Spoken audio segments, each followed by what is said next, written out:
I have to see this transplant as a failure. Now, if you decide not to go ahead with the operation, I completely understand. Professor, why not? I'd rather be alive for 18 days with a new heart than live like this.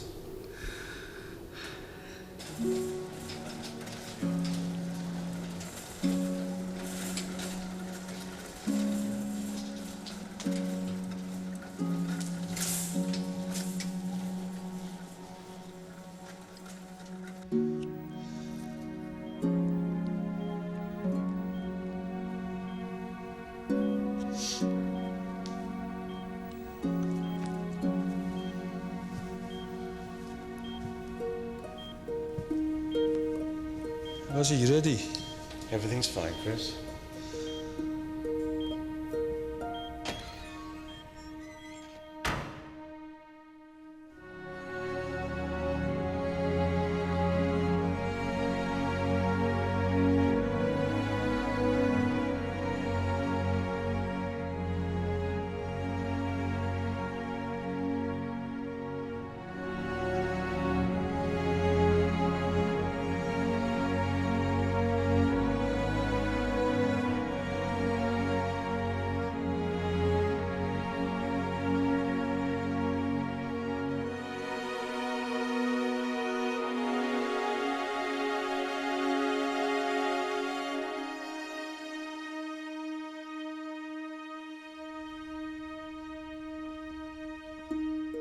Next week, looking at the inequality of the world and the divisions of rich and poor.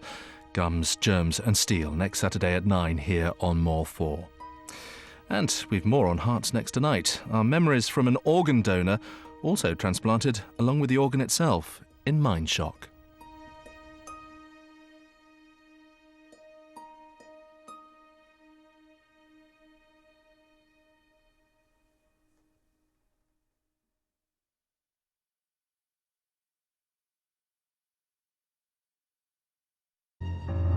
Can't find the deal you're searching for?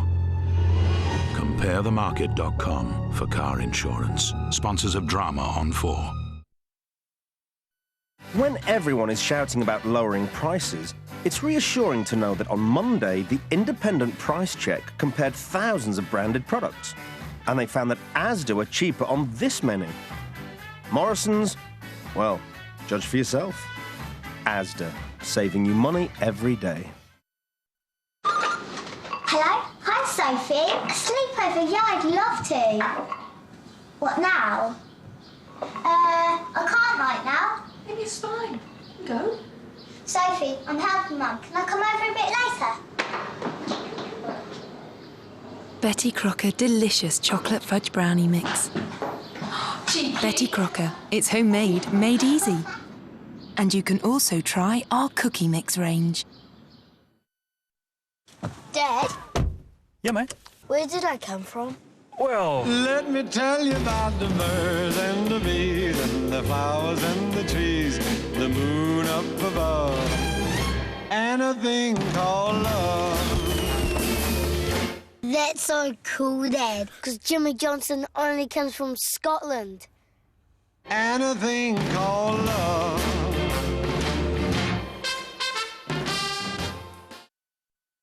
Fact. Most ordinary cleaners make surfaces look clean, but they can leave bacteria behind. Dettol All-in-One cuts through tough grease better than the leading supermarket own brand bleach spray.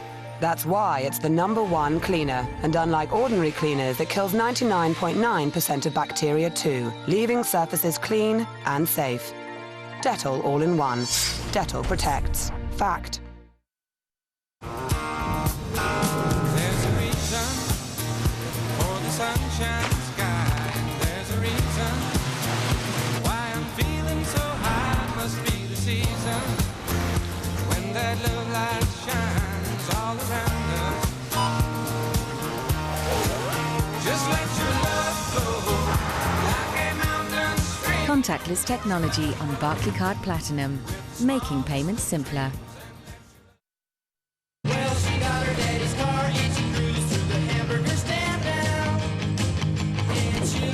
fun, fun, fun, till your daddy takes the T-bird away. Fun, fun, till your daddy takes the T-bird away. A lot of guys try to get her, but she leads them on a wild goose chase. She'll have fun, fun, fun, till your daddy takes the T-bird away. Fun, fun, fun. Ladbrokesbingo.com. Go bingo! Spend £10, get £20 free.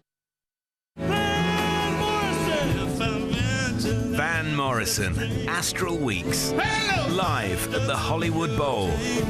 His new album chronicles the first ever live performance of the legendary soul singer's historic 1968 album.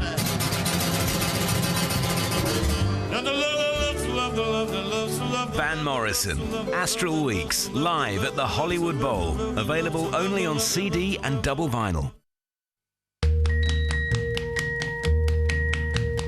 Every day it's getting closer, going faster than a roller coaster. Love like yours will surely come my way. Hey, hey, hey. Every day it's getting faster. Everyone said go ahead and ask her. Love like yours will surely come my way. Asda Mobile Pay As You Go has the lowest rates in the UK. You'll pay just 8p per minute for calls and only 4p per text. Asda, saving you money every day. There are a lot of skyscrapers out there, but just a handful of them that have truly shaped architecture. Charlie Luxton takes a high-rise trek up some of the world's most iconic tall buildings. I like heights, but this is kind of about as far as I'd like to go. Vertical City, weeknights from Tuesday on More 4. Is own brand really good for you? Dispatches investigates the true cost of cheap food tomorrow 5 to 8. Now though, exploring the extraordinary nature and aberrations of the human mind, Mind Shock.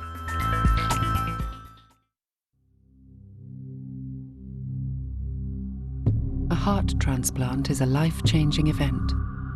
The world is now my oyster, from the bottom to the top. But for a few, it brings much more. I absolutely do not believe for a second that a heart is just a pump. Little by little, many things started happening. I was more of an Italian food fan, but I love Mexican food now. Suddenly, like green peppers, putting them in my food, I used to take them out. I just was writing and writing and writing. I didn't have a clue where it was coming from. I was convinced that I was living with the presence of another within me. It's like two people in one body. Is it possible that a new heart could bring with it the memories of a donor? This idea of a sentient, remembering, connecting heart is one of the most radical scientific concepts to come along in a very long time, and it changes everything.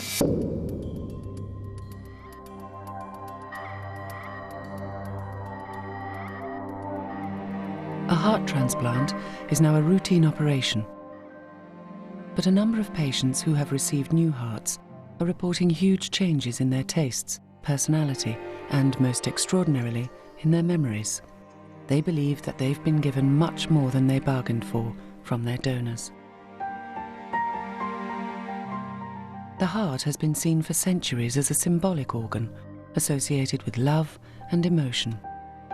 Today, new science is testing this theory, that the heart is involved in our feelings, that it is intelligent and can sometimes lead the brain in our interpretation of the world around us. From our research, I've come to say that I think the poets and the great scholars have been right all along. The heart plays a particularly unique role in our experience of emotion. Why have these metaphors dominated for centuries? Is it just metaphor? Is it just poetry? Or is there an inner wisdom here that merits the attention of modern science? It's a controversial theory, and many cardiologists and neurologists are skeptical.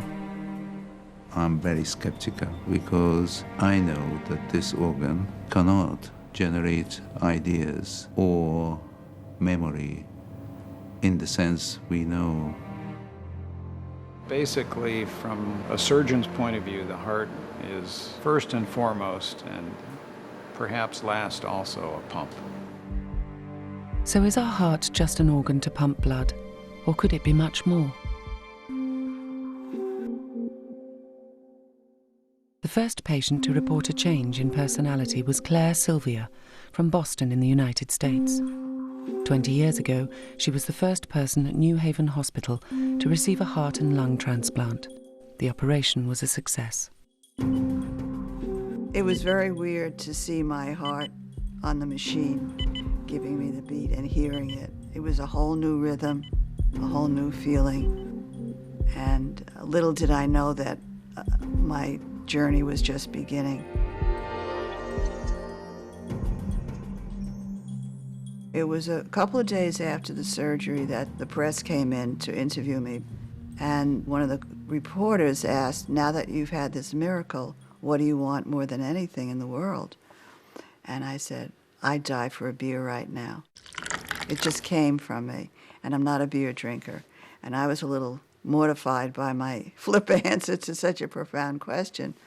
So that was my first happening. And little by little, many things started happening till I was really feeling convinced that I was living with the presence of another within me. We must travel on, man.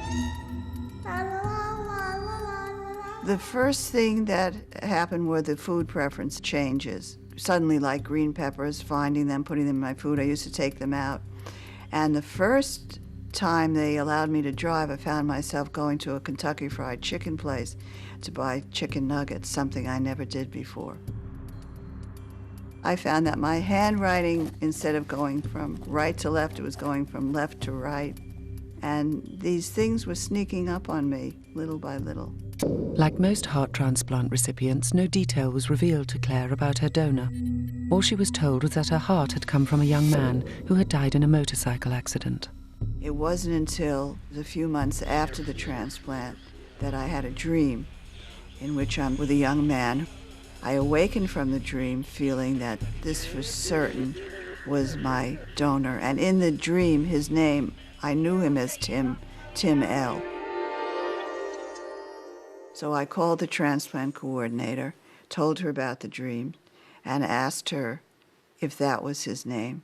Well, there was a moment of silence, and she said, please don't pursue this. Remarkably, the donor's name was Tim Lamarand. What's more, he loved beer and green peppers. Chicken nuggets were found in his motorcycle jacket when he died. It was only when she finally met her donor family that she pieced everything together, giving her confirmation that everything she was experiencing had extraordinary similarities to her donor. The family of my heart verified all the experience I was having, and they were hungry to get anything they could from me about Tim that I was remembering from his memories that were coming through me. Claire was the first case to appear in the public eye. The memories and changes were uncannily like her donor. With strict codes of confidentiality in place at the hospital, it was impossible for Claire to have known these details about her donor. So where could these memories have come from?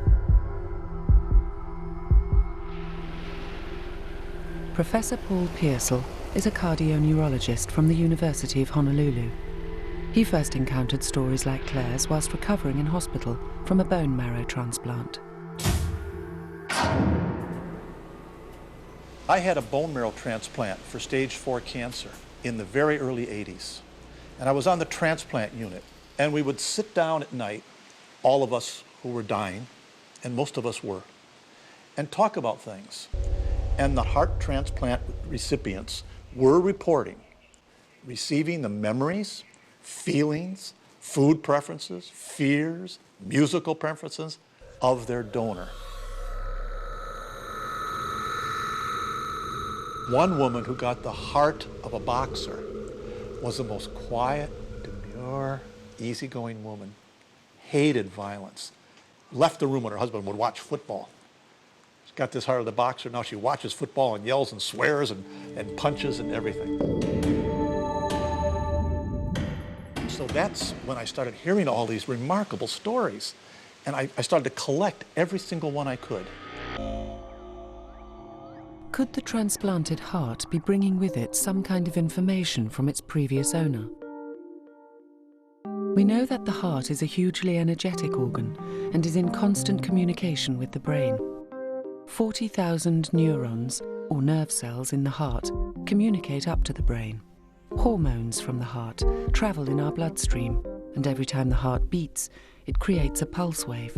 But most impressive of all is our heart's magnetic energy, 5,000 times more powerful than the brain. It can be measured up to 6 feet away from our bodies.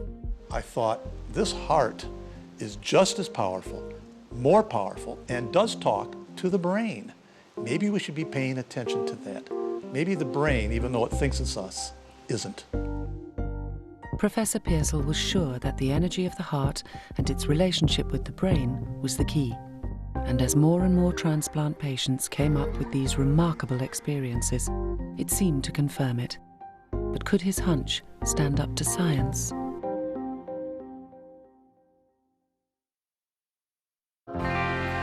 In the beginning, we all lived the same way. Why did some stay unchanged while others evolved? From farm to city, from arrow to sword to gun. Is the part of the world where we live more important to our evolution and the way we behave than our race, our religion, our intelligence? The secret of world domination, uncovered by Professor Jared Diamond in Guns, Germs and Steel. Next Saturday at 9 on More 4. There are all kinds of places you can go for fresh beef.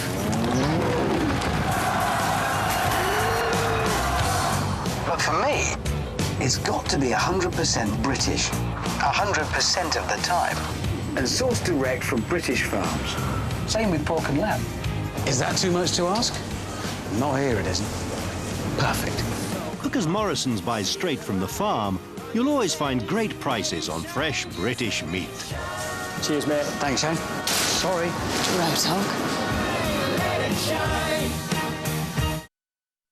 You found it. It's your mouth. And it has a lot to look forward to. Like words. The Tooth Fairy. Finding that signature smile. That first kiss. Maybe it'll teach others. Your mouth holds amazing possibilities. That's why we developed the Aquafresh science of 3-in-1 protection for healthy gums, strong teeth, and fresh breath. Because a healthy, protected mouth can one day be an amazing one. Aquafresh. Amazing.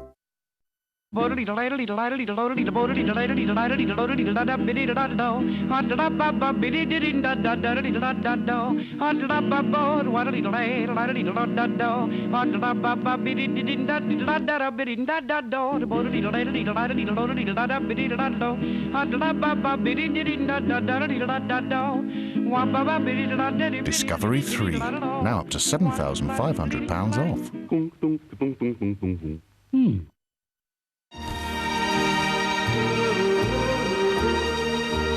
Welcome to my world. Won't you come on in? Welcome to my world. Built with you in mind. Thompson Holidays, built with you in mind. Hey, homeowner. When you take out More Than Buildings insurance, you get up to £75,000 worth of home contents cover. Free. Relax. It's covered. Your telly, your fridge, right down to your socks. Yeah, socks. Sock it to me.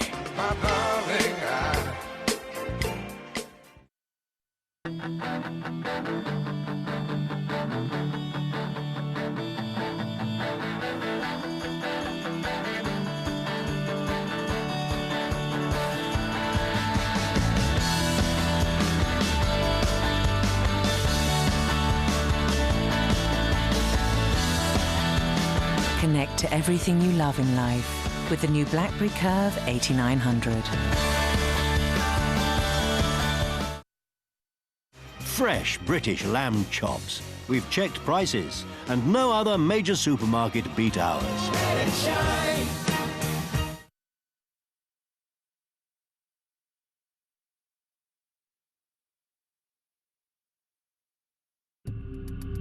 In the last 40 years, we have developed the ability to transplant a heart from one body to another. In that time, intriguing experiences have emerged from recipients who felt their personality had changed after their transplant. It was enough to prompt some scientists to look differently at the heart and test old theories that the heart is involved in our feelings and emotions. The heart is a connective organ, a gentle organ. It's a different type of intelligence. I don't know all about its intelligence. That's what we need to learn. And how we learn that is by asking openly questions about people's hearts, not dismissing them as poetry, that metaphor, say maybe there's something to this. Professor Pearsall collated his research into a book called The Heart's Code. In it, he explored these stories about organ transplant patients and what they reveal about where we store our memories. Simultaneously, on the opposite side of America, Professor of Psychology and Psychiatry from Yale University, Gary Schwartz, was developing a new theory of how memory could work. I was studying how feedback mechanisms are involved in learning. When we talk, for example, about how the brain learns, we talk about what are called neural networks in the brain. It turns out that the way a neural network works is that the output of the neurons feed back to the input of the neurons. And this process goes over and over again. And so long as the feedback is present, the neurons will learn. If you cut the feedback, there is no learning in the neurons. And the implication is that it's important for the neurons to have the feedback in order for the learning to take place. Well, by extension, any system that has feedback is going to therefore learn. I mean, we learn to shoot baskets, for example, in basketball by getting feedback about whether we're accurate or not. We learn to speak by getting feedback about whether we're accurate or not. And so consequently, any system, any set of cells that has feedback mechanisms in a network is going to learn the same way that neurons learn. And that's what's called feedback memory or systemic memory. He applied his theory of feedback memory to the heart and predicted that information could be transferred through organs in transplant surgery. At around the same time, cases like Claire Sylvia hit the headlines. And Professor Pearsall published numerous similar stories from transplant patients. The two men realized their common ground and got in touch with each other. We spoke to each other on the telephone, and as I began to hear more of details about the cases, I began to realize that this was a theoretical prediction that could actually be verified in the biomedical world. I told Paul that I felt it was very important that some of his best cases be looked at very carefully and that they be published in a journal article. I collected and did the interviews and did the transcripts and the analysis of the transcripts and had got all the transcripts together and then sent them to Dr. Schwartz. They had to trace and interview not only the heart recipients, but also the donor families. What they were looking for were parallels between donor and recipient in their preferences, memories, and tastes. I independently examined those cases, had them blindly looked at by other individuals, and then wrote a formal research report describing those cases and giving the kinds of examples of data that are sort of irrefutable. Out of the original 70 cases that felt a change, they ended up with 10 whose new personality and memories matched those of their donor. If you look at the content carefully, you will discover that the degree of coincidence is too detailed. For example, there's a case that we describe of a man 47 years old, and he received the heart of a 17-year-old black young man. And he was not racist, but he had a lot of biases about what he expected of young black men, including the fact that if he was going to pick up anything from them, he would be afraid, for example, that he might be picking up rap music. However, after he received the transplant, of the various changes that he experienced is he had a profound change in his preference for music. He became obsessed with classical music. He began listening to it over and over. He began singing melodies, classical melodies to songs he hadn't heard. His wife was thoroughly confused. Only later was it learned that the young boy was actually leaving his violin lessons because he was a classical violinist, and he was hit by a car. That kind of information is not the kind of information that you just get with a random assortment of fears or changes in simple preferences.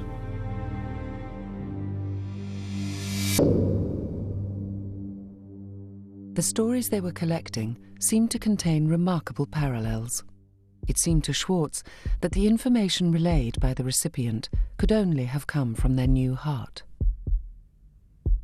To the extent that the heart is serving as a circulating feedback storage system for core central memories in the body, then if that heart is taken out and placed in another body, those core central memories, which are circulating within the heart, in its cellular and neural feedback loops, would continue and be passed on in the new person.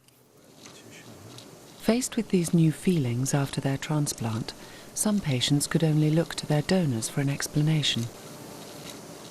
After my transplant, I had wanted to know who my donor was right away.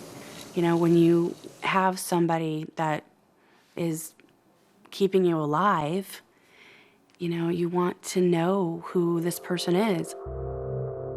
Just would love to know how this person was, what he was like, deep down, inside out, whether it be good, whether it be... I think the majority of us want to know because you've got such an important part in your body. You want to know where it's come from. I am waiting to find out a little bit about my donor because he did give me the gift of life, and you couldn't ask for that no more than even winning the lottery than the gift of life. Jim is one of those patients who experienced an extraordinary change directly after his operation 5 years ago. His wife Maggie also noticed it straight away. He just surprised everybody. I could see the difference in him, the difference in his eyes, the sparkle come back, and he just seemed completely different. Like, I left school when I was 15. I was a coalman and then a lorry driver, and so I didn't have a very good education, but I learnt myself how to write, and I'm not very good at spelling. So it was a surprise to me that 6 months after my transplant, I just sat down one morning and just scribbled something down, and then that led to many poems and me book what I'm writing. I just was writing and writing and writing, and that's how it came about, like, you know, and I don't know where it come from, to be honest with you, because like I say, I've never done anything like this before. I'm sending you 1,000 kisses. Before his transplant, Jim had no creative talent for writing and very little time for sentimentality. Never ever wrote anything before in my life. Never even sent her a love letter in 42 years, have I? Oh.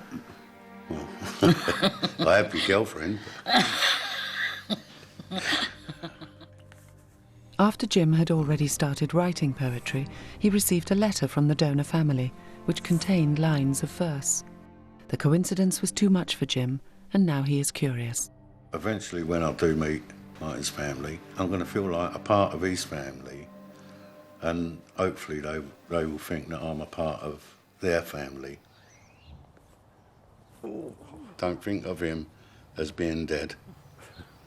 Think of him resting me instead, for I will do my utmost best until we're both in arms at rest. For many recipients, this gift of life generates feelings of both gratitude and guilt because of the circumstances that lie behind where their heart came from.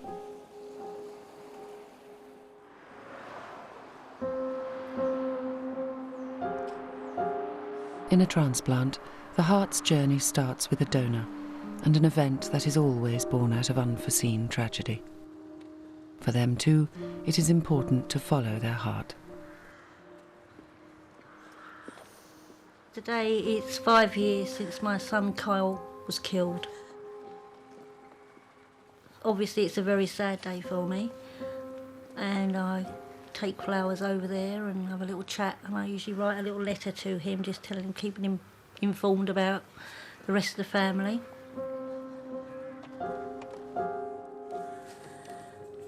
I have a letter for you, babe. My darling Kyle, another year has passed now. He's 5. It's still hard to come to terms with you no longer being here. I still hear your voice and long for you to be back with us. I still feel your presence. Shane and Claire are engaged. Today, I'm going to be showing you some of the tactics in bait presentation and technique in how to catch a little nipper's roach. He was a laughing, joking boy, a happy boy, always a smile on his face. Just like when you drop it. Janice has 4 sons. One night in February 5 years ago, her second son, Kyle, sustained terrible head injuries in a car accident. Despite efforts to revive him, he was eventually pronounced brain dead. As your last words to me were, I love you, Mum. Mum, I love you, son. God bless till we are together again, never to be parted. Your ever-loving Mum. There we are. And that's from the heart, Kyle. The hardest part of me is missing. You can never ever get that back. You can learn to live with the pain of losing your loved ones. But you never ever get it back completely, you know. There's always there's an empty place at the table. Clean. Now, Janice has to do one last thing for her son. One day I said, I'm gonna put my hand on your heart again and I'm gonna feel that beat. I promise you, and you know, I never break my promises. And that is something that has been keeping me going for so long. Because of strict confidentiality regulations around a transplant, the only thing Janice knew was that her son's heart and lungs had been donated to a boy named Daniel. I want to feel that heart beating again. I want to put my hand on his heart, on that heart, and feel that bump, and it's going to be a connection between me and Kyle. I know that Kyle isn't here with us anymore, and I know that that's Dan's heart now, but there's still Kyle in that heart, okay? So if they mean that there's Kyle in that heart, then he's still got me in there as well. Now Janice is finally going to fulfill her promise. She has set a date to meet Daniel. For many like Janice, the heart is symbolic in our emotions. Now, scientists in California are testing to see whether this symbolism is true. Discovery of brain cells in the heart has brought with it new ideas about memory and intelligence. I mean, when does it stop? Your walking stops, your speaking, your hearing, the sight gets affected. All these things are creeping up on me, and I'm taking them, but I can't do that forever. My cats don't spend time with me anymore because they think I'm a zombie. I'm not bothered about losing my life, but I'm bothered about losing my demeanour, losing my mind, my interaction with this world. Drawing is my walking now, yeah, I run with that, I fly with that actually now. 5 years in the making, a uniquely moving portrait of legendary graphic artist Johnny Hicklington and his ongoing battle with multiple sclerosis. I think what I'm doing is I'm just trying to express violence that's in me. The award-winning Here's Johnny, Tuesday at 10 on More 4. If there's something strange running through your head, who you gonna call? 118! When you're going out in your neighborhood, who you gonna call? 118! Ow! So call 118 when you need to know. Pick up that phone and dial 118! Ow! Who you gonna call? 118! I can't hear you. Who you gonna call? In these uncertain times, as Britain's favourite travel agent, we promise whatever you book with us, your money's safe. From flights to hotels, cruises to holidays, everything you buy from us is covered by the Thomas Cook 24-hour money-back guarantee. And this weekend only, save up to £300 when you book the Canaries. Guaranteed. Thomas Cookett. I love the new Confused.com website. It's much friendlier than the old one. I managed to compare car insurance straight away. It's so much easier. You can highlight the ones that you want so that they show up bolder than the rest. You actually get an option to tweak your policy, change your excess, add name drivers. Without having to start all over again. Yes! I've saved £170. Ta-da! The all-new Confused.com. The choice is clear. Well, she got her daddy's car and she cruised through the hamburger stand now. And she'll have fun, fun, fun till her daddy takes the TV away. Fun, fun, till her daddy takes the TV. A lot of guys try to catch her, but she leads them on a wild goose chase now. And she'll have fun, fun, fun till her daddy takes the TV away. Fun, fun. Ladbrokesbingo.com. Go bingo! Spend £10, get £20 free.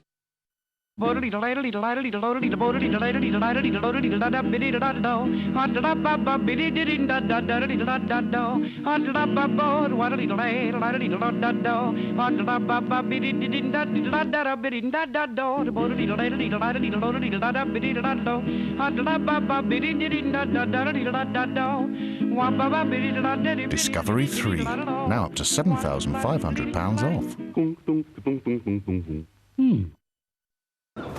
Gas lecky insurance. Ah, that's it from Jane. I think I'll do these first. 08700845. As if it wasn't bad enough having to make these calls. Quotes. I have to pay to make them. Unlike with most companies, calls to 0845 and 0870 numbers are now free with BT. Free? Hi, Jane. The answer's yes. Free within your inclusive call time. Ever come across somebody you shouldn't have messed with? That's me. From director Clint Eastwood comes the U.S. #1 smash hit. A relentlessly gripping movie, utterly unmissable. You're a hero to the neighborhood. It's as if Dirty Harry has never been away. I finish things. That's what I do. Gran Torino.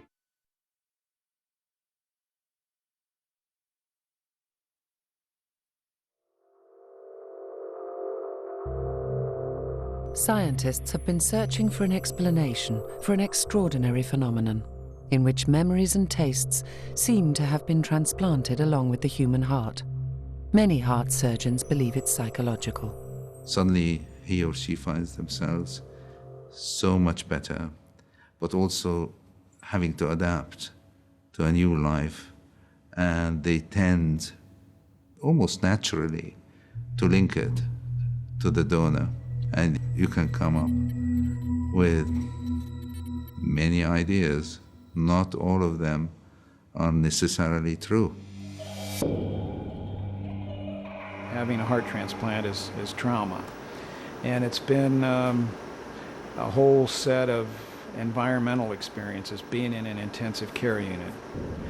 The second thing is immunosuppressive medications, some of which have other effects, psychological effects, mood swings, euphoria sometimes, strange thought patterns.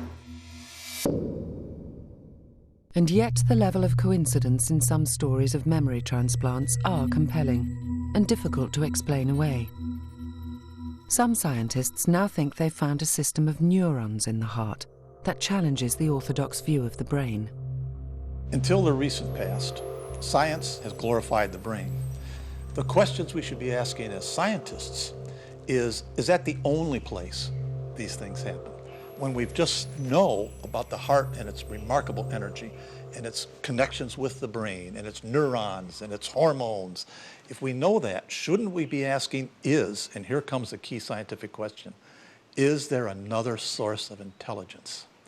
Is there another way to think? Not instead, but also. The question isn't either or. The question is and. And if we only glorify the brain, we'll never be open to the possibility that another organ thinks.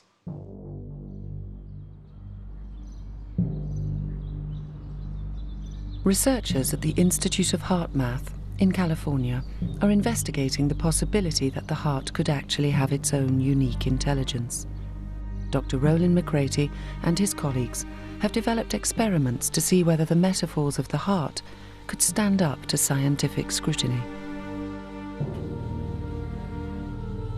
I first heard of Paul Pearsall when I think he contacted me in terms of exploring possible mechanisms that might explain the phenomena of a heart transplant recipient taking on some of the personality characteristics of the person that they got the heart from. He had interviewed quite a number of patients that had this experience, and there's enough of this that I think we have to take it seriously, that there is something going on here. Dr. McCraty's research is controversial, but he found support in evidence provided by a neurologist, Dr. Andrew Amour from Montreal in Canada. After many years treating patients with heart disease, he observed there was more to the heart than the current scientific model could explain. In those days, in the 60s, there was no consideration of the nervous system. The heart was just a pump. And the reason is because people have not had the facility to see the heart in any other form. You look at it and it's a pump, right? And my own bias is that in the last 50 years or so, we have developed the ability, with all the electronics, to record more than just the muscle on the heart, but the neurons on the heart. As he looked closer, he noticed something remarkable. I started to record outside the heart and found neurons that no one had expected before. And I thought, gee, that's sort of nice. I wonder if that could be on the heart, right? So from there, and having developed techniques that I felt good about, I put them on the heart, and bingo, they worked. He had discovered a sophisticated collection of neurons in the heart. According to him, they were organized into a small but complex nervous system. He called it the little brain in the heart. Suddenly, our traditional views on the brain and intelligence were being challenged. If the heart had brain cells, could it have its own unique type of intelligence? The researchers at HeartMath believe so. They call it heart intelligence. The heart itself has a quite complex nervous system, and all the types of neurons and the way they're wired together to be able to say that the heart has a functional brain. And Dr. Armour has pictures of it. I mean, there's definitely a little brain in the heart. And the types of neurons that are in the brain and the heart have also been demonstrated to have both short and long-term memory, using the same type of techniques that you use to show that neurons in the brain exhibit memory. This little collection of neurons can retain input function for a little while. So if your heart beats, puts it in, this little guy is still oscillating, so the last cardiac cycle could set up a number of future cardiac cycles. That's memory.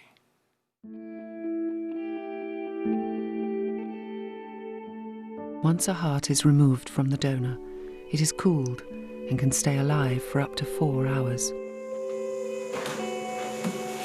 Heart's in the room. Thank you.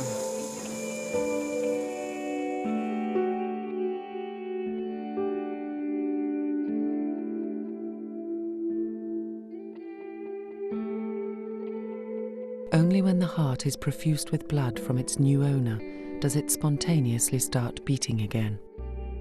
It is thought that this internal nervous system, or brain in the heart, is what allows a heart transplant to work.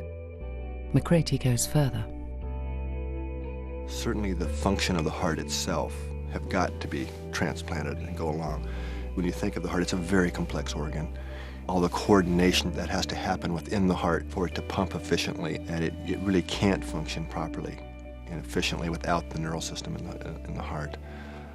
That's very clear. So those types of functions have got to get transplanted, and there's certain types of memory there that the heart has to remember what it did last beat or a few beats ago to be able to function properly now. Boy, the heart started beating right away, didn't it? Ready for this. Pretty nice. If the heart has a nervous system and a type of memory needed for its efficient function, could higher level memories also be stored and transferred? And what would this tell us about where our memory resides? Memory itself is what's called a distributed process. And this has been known for many, many, many hundred years now, that you can't localize memory to a neuron or a group of neurons. The memory itself is distributed throughout the neural system. So why do we have to draw a line at the throat and say that memory is only distributed from here to here? Why couldn't it be distributed throughout the whole neural system? And if memory is distributed throughout the nervous system, including organs like the heart, what would this mean for transplant recipients? When you put a heart into a transplant, we could potentially retrieve some of those memories that were distributed throughout the whole system. I'm certainly not saying that is the explanation, but it's plausible that that could be what's going on. Some heart transplant recipients feel a change so profound they are battling with a complete transformation. Bill Wohl from Phoenix, Arizona, had a heart transplant 5 years ago. His change after the operation was dramatic. I couldn't have been luckier because I got a fantastic donor, someone super healthy, handsome leading man, good looks, and the fun began. Bill felt he was being driven by a completely new personality. Previously a successful and hard-working businessman, he put his career aside and began a new life. Dr. Jack Copeland was his transplant surgeon. Within months, the man was transformed into an athlete. We had very little idea that this was going to happen to him, but it did. He started cycling, he started working out, he started swimming.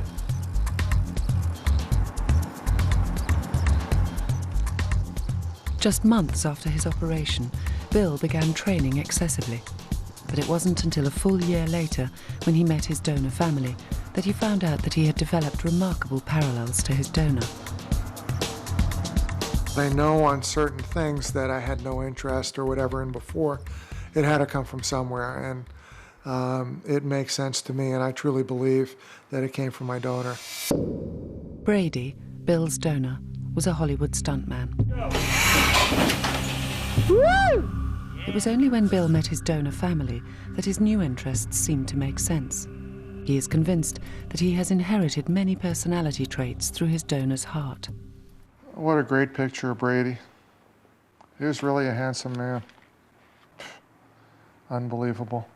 Even though part of him is with me all the time, I guess I'm never going to have that luxury of meeting him, and this is why I want to know and learn so much about him. I guess the analogy, I don't know where Brady stops and I start, but we've both wrapped our lives into pushing ourselves into performance. Today, Chris, Brady's brother, is flying in from San Diego to see Bill. It is always an important meeting for them, and this time they are planning a 5-year commemoration to Brady. The first time was a year after my brother's accident. A number of us convened in Tombstone for a memorial, and Bill was kind enough to come join us for that. And believe it or not, I brought a stethoscope with me. And he asked me if I wouldn't mind if he could listen to Brady's heart, because he wanted to connect with his brother. You know, it was a very special moment. I knew how important it was to him, and we just did it. Well, I just thought it would be neat to hear my brother's heart beating in another man. Meeting Chris and having the opportunity to find out more about Brady, his donor, just confirms to Bill that his profound personality change came with his heart.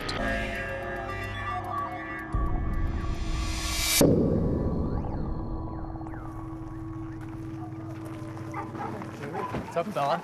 How you doing? How you doing, buddy? How you feel? Good, how are you? Good, you look good. Occasionally work out. I think it's phenomenal to see that he's been able to not only receive a heart that works for him, but be able to push it and get the most from it and be a successful transplant athlete is really inspiring. And you know, it makes the gift of my brother's heart donation that much more valuable because he's making the most of the opportunity. Well, I think that Bill's idea that he acquired some of his new personality from the donor is, you know, that's his idea. I respect it. You know, I can't say that he's crazy or definitely wrong, but on the other hand, as a surgeon and a physician, I can't really accept that as a valid interpretation without some kind of proof. The researchers at the Institute of Heart Math set out to design an experiment to investigate the heart's role in processing emotional information. What we found was that the heart is by far the most accurate part of our body that reflects how we're feeling. Our heart is literally beating out different messages that is strongly correlated with our emotional state. It's a scientific fact, even though a lot of people don't know this, that the heart sends more information to the brain than the brain sends to the heart. It's very important to understand the relationship between the brain and the heart, because this ultimately helps us understand how the heart can have memories related to the brain. The brain and the heart are interconnected by multiple sources of information. First of all, there's neural connection from the brain to the heart. There's also humoral connections. Okay, hormones will go from the brain to the heart. The heart, in turn, of course, sends feedback back to the brain through pressure receptors and through literally the blood going back. But then what's often not recognized is that the heart is the largest generator of electromagnetic signals in the body. In fact, the EKG is 10, 100 times even larger than the EEG of the brain. And the electrical signal from the heart travels through the bloodstream to the brain. And of course, the brain's electrical signal travels back to the heart. So consequently, these two are sharing their interactions, even electromagnetically, with each other. It's like a radio transmitter works. The heart radiates very strong fields, and the heart is the strongest rhythmic source of electromagnetic fields in the body. And with today's equipment, we can measure the magnetic field of the heart 6 feet away from the body. Probably it goes farther, but that's the sensitivity of the equipment we have now. They began investigating the heart's role in our experience of feeling and emotion. Some of our more recent research, where we're looking at I call it the electrophysiology of intuition, are indicating that the heart really is connected to some other, I call it field of information.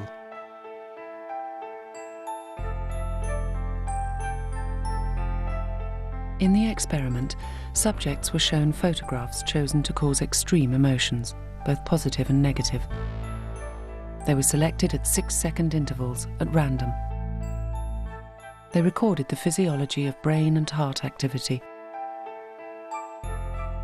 What we found is in that what we call pre-stimulus period, before they saw the photograph, that both the heart and the brain would react differently. That the heart was shifting, it was changing, before the brain was. According to McCraty, the experiment shows that the heart is behaving intuitively. Remarkably, the heart registers an anticipatory response before a disturbing image appears on screen and sends a message directly to the emotional centers of the brain. The brain then prepares the body to take action. This was even a surprise to us, that the heart was plugged into this type of information even before the brain. Where all this leads, according to McCraty, is to a suggestion that the brain doesn't have an exclusive role in information processing. It's quite plausible then that if we transplant a heart from one person to another, that transplanted heart is connected to that field of information from the person that they got that heart from. And it feels like there's somebody else inside them. McCraty's theories are not accepted by mainstream medicine. But patients like Claire Sylvia are still searching for an explanation for what they feel. Having had this experience of living with the presence of another has run the gamut of emotions. I've changed so much. The old parts of Claire with the new parts of Tim have become joined and become like a third being. After my surgery, I always felt like I was taking care of somebody else. I always felt, and I told my donor mother this, I said, I'm living for two. I carry conversations on with him, and I say things to him almost every day. I don't ever feel alone. You know, I always feel like I have them with me, and that's kind of good to know. In order for recipients to understand where these extraordinary new feelings come from, they must retrace the journey of their heart. For questions to be resolved, both recipient and donor family have to meet, and Janice is about to do just that.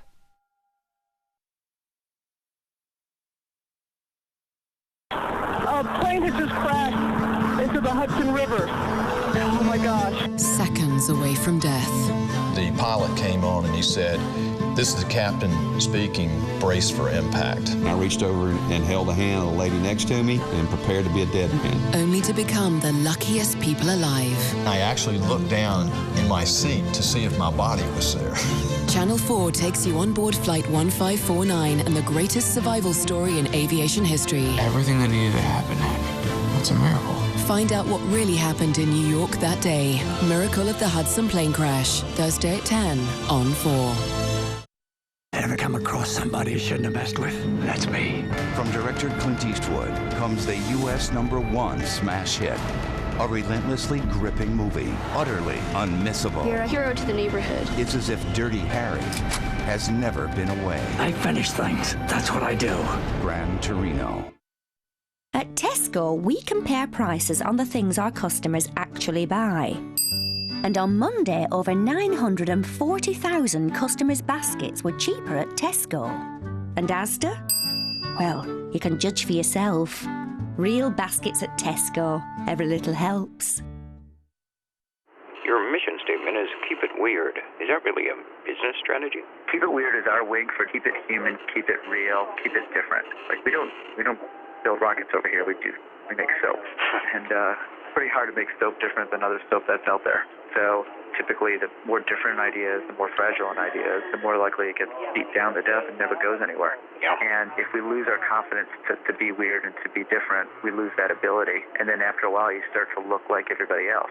So how do you make sure you've got everybody in the company working together to keep it different? You have to have an environment that people are comfortable with sharing ideas and they're not working against them. And anything we're working on has to be out in the open. That way, anybody can see it and build upon it. Right. So we do everything to try to keep people as connected as possible and putting about as much work into the culture as you would into the product that you're creating.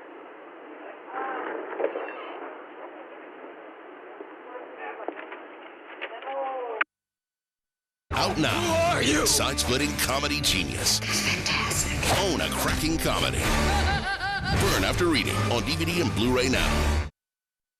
At the Cooperative Funeral Care, we've been part of the community for over 50 years and seen generations of families through difficult times.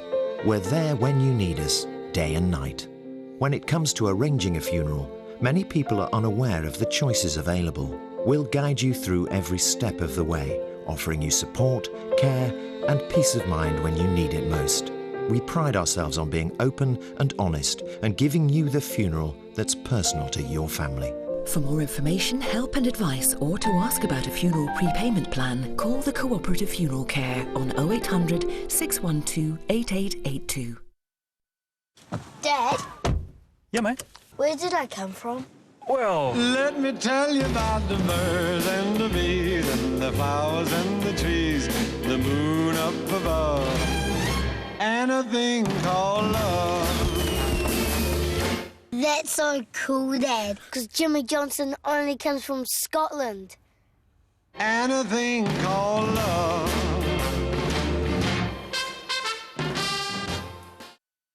Well, she got her daddy's car and she cruised through the hamburger stand now.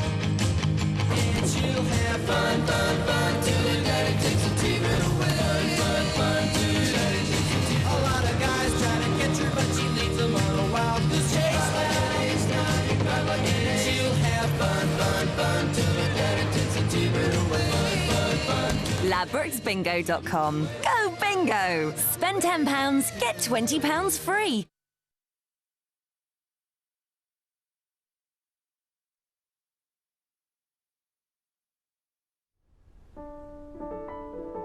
Janice is about to meet Daniel, the recipient of her son Kyle's heart.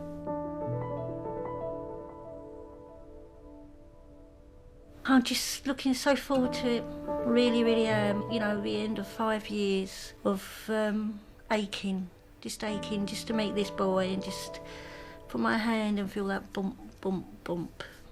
A year after the transplant, Janice received an email from Daniel. Hello, Janice. It's very difficult for me to know what words to use. I feel hugely for your loss and grateful beyond words. To tell you a little about my situation before the transplant, I've been waiting for over a year. I would be pleased to meet you and wish to ease your suffering in any way I can, although I'm quite a shy person, so please be gentle with me. Forever grateful, Dan. Daniel was born with cystic fibrosis, an inherited lung disease. The lungs are easily infected and breathing is difficult. Daniel's life expectancy was not good. When I was 21, my health started to deteriorate. The speed of the deterioration increased quite rapidly, and I'm pretty certain that I was about 2 months away from dying when I actually got the call. This call came. I knew that I was pretty close to death, so this was it. Janice is still coming to terms with what happened to her son's heart. That heart is the same heart that beat inside me when I was having him. And his heart is the most important organ to me. Yeah, it's his heart. It's his life, isn't it? You know, the heart stops beating and everything else stops with it. Janice's 5-year wait is finally over. She is about to meet Daniel and his mother for the first time. Hi, Jan. All right. Thank you for doing this. Thank you so much for doing this. It's my pleasure. Thank you. It means so much to me, it really does. Hello, Thank you Jan. very much. Thank you. You've no idea how much this means to us. I do. Honestly, Thank I you. do. Yeah. Come on. Come in.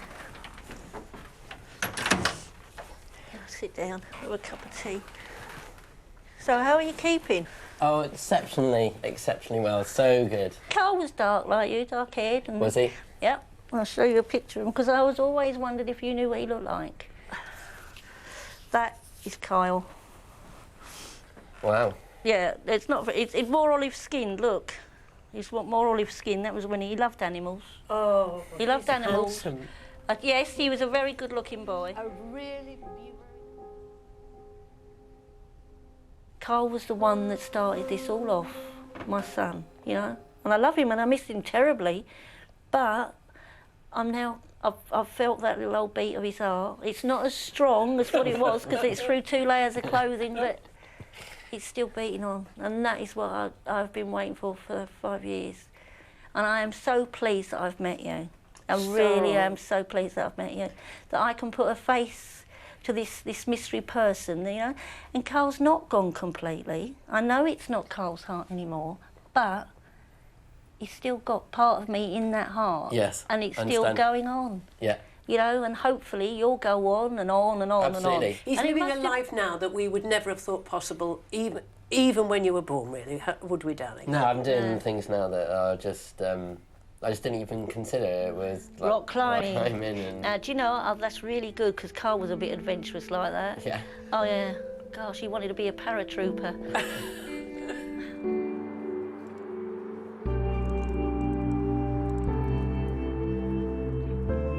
But could this new adventurous spirit in Dan possibly have come from his donor's heart?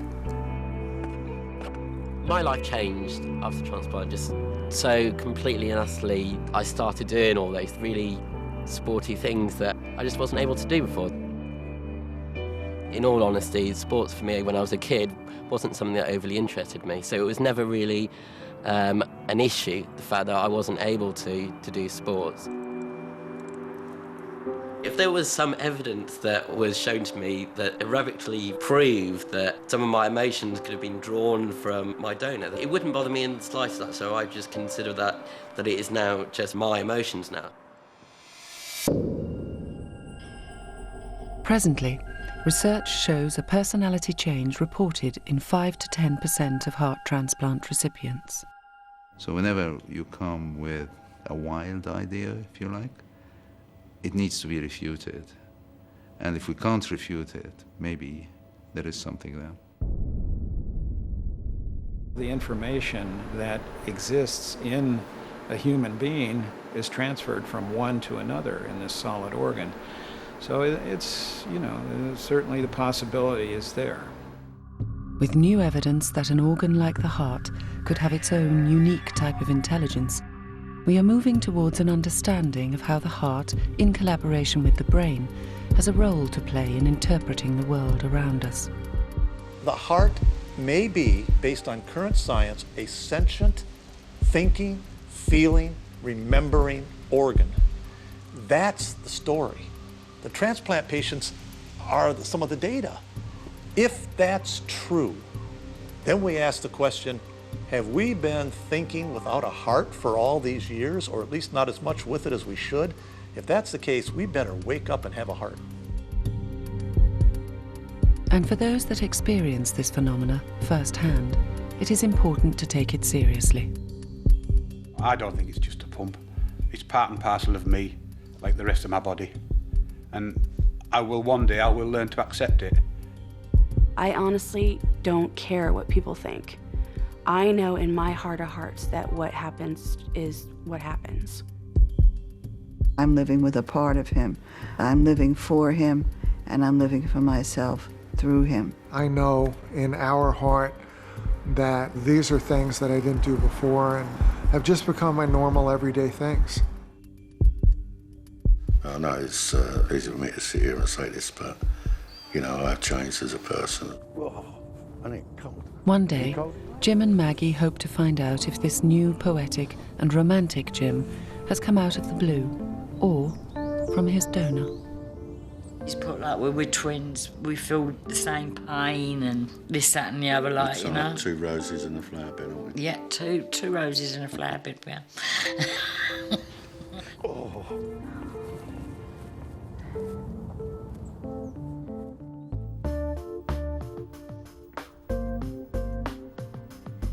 In True Stories this Tuesday on More 4, are breaking free from the confines of disability to explore a new world through artwork. Here's Johnny, Tuesday at 10. Next tonight, Tony Robinson's digging up trenches looking for evidence of D-Day in tonight's Time Team special.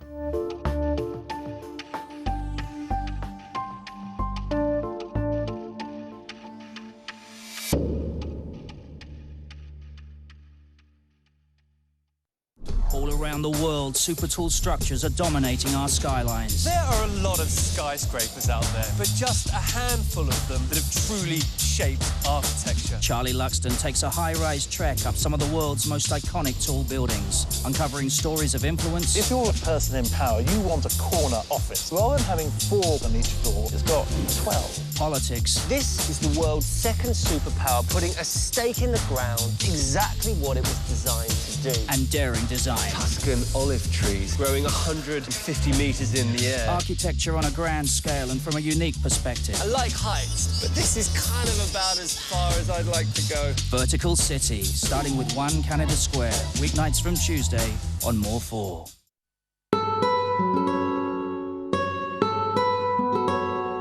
Skin's left on for goodness. It's all good. When your car insurance is due, you want to check that you're not paying too much, don't you? And how many prices do you check? 2 companies? 3? 4? When you visit GoCompare.com, you can compare the prices from more car insurance companies than any other comparison website. Tell them what you want to include, and the 5-star rating system will help you choose the policy that's right for you. So, if you're looking to save money on your car insurance, go compare at GoCompare.com. Why go compare anywhere else?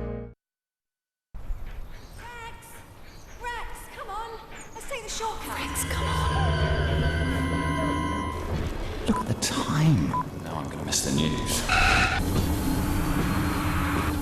Go and get some shut-eye. I'm off. When my head hits the pillow, I'm straight out. Take a chance at a level crossing, and it's only a matter of time. Mum's expecting me. I better run. Level crossings, please, don't run the risk. The golden nectar bell, one of the world's rarest orchids. Oh well. Welcome back to Motorstorm. This time we've come to the island to race and party on one of the toughest and most beautiful places on the planet. Challenge yourself on terrain that gives as good as it gets. Motorstorm Pacific Rift. Rip it up in paradise. Only on PlayStation 3. We know how it feels to take pride in a job. Our new Stone Effect ceramic tiles use advanced print technology, which means they look like stone tiles, but they're quicker and easier to cut, and less expensive. That's why we're proud to put our name on them. Stone Effect Tiling. It's got our name on it. Wix. Pain when moving. New Voltarol Pain Ease tablets provide effective pain and inflammation relief for back pain, joint pain and muscle aches. To help keep you moving, new Voltarol Pain Ease tablets, now available without prescription. Voltarol, the joy of movement. Vicky Cristina Barcelona is sexy and hugely entertaining. It's a great story. Make a date to see the year's most romantic movie, Vicky Cristina Barcelona. So, when people come to Norwich Union directly for our insurance quote, we give them our best price, but we also offer to tell them our competitors' prices, even if they're cheaper. Yep, got it. Have you? Nah. Come direct to Norwich Union for your car insurance and we can tell you our competitors' prices, even if they're cheaper. Ask us and see for yourself. It's not that easy being green. There's not much worth recycling from the 1970s, but EDF Energy have found something. Eco 2020 is inspired by Economy 7. You get 20% cheaper electricity after 9 p.m. and at weekends. We'll help you cut your carbon footprint by up to 20% too. Save money and save carbon. Sign up to Eco 2020. Only at SaveToday, SaveTomorrow.com. Be less discouraged, more determined, less distracted, more present, less me, more we. We ask a lot of ourselves. Shouldn't we ask as much of our cars? At Toyota, we create future technologies that minimize the negative, maximize the positive, and humanize mobility.